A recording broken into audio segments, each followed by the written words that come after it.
गुरु नमस्कार। नमस्कार सर।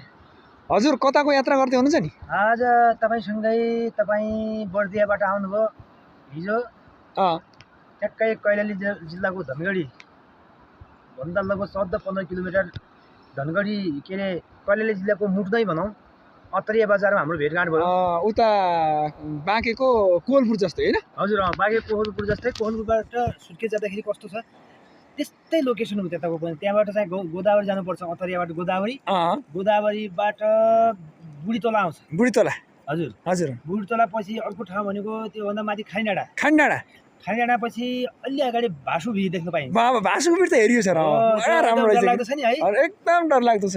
त्यसपछि हामी एकदम स्लोपमा छ के है? हजुर अलि डाउन छ, स्लोपमा छ। र त्यसपछि हामी सहसपुर त्यो कुन जिल्लामा पर्यो ती सबै ठाउँहरू? कैलाली। त्यसपछि हामी के अरे बुडर। भासुभिर कुन जिल्ला पर्छ सर थाहा हुँदैन?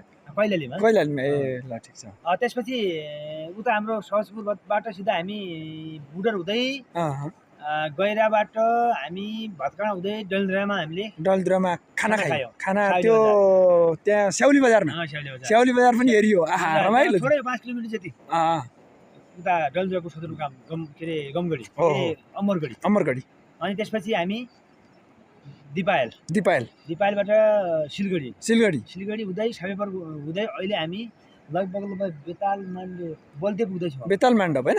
बेताल माण्डव बुढी गङ्गा नगरपालिकामा पर्दो रहेछ त्यो खोलाको किनारमा। बाजुरा। अब हामी यो बाजुरा जिल्लामा छौँ अहिले। हामी बाजुरा जिल्लामा छौँ। एकैछिनपछि हामी बलदेव भन्ने ठाउँबाट पुग्दैछौँ। त्यहाँबाट हामी लगभग बलदेव बाजुरामै पर्छ हैन? अब बाजुराकै एरिया हैन?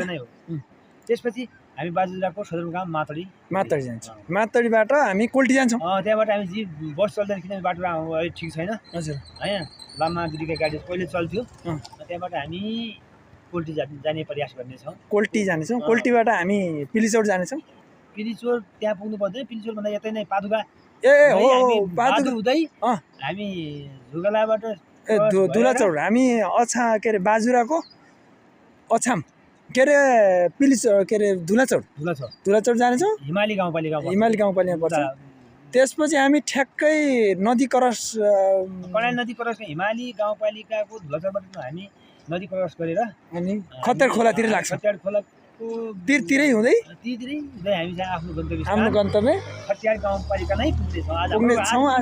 हाम्रो गन्तव्य त्यो होइन? ल सफल होस् आजको तपाईँको गन्तव्य चाहिँ सफलतापूर्वक सफल गर्नु होला भन्ने शुभकामनाका साथ धन्यवाद छ सर। यस जानकारी दिनुभयो। धन्यवाद, धेरै धेरै धन्यवाद। ल थ्याङ्क यू।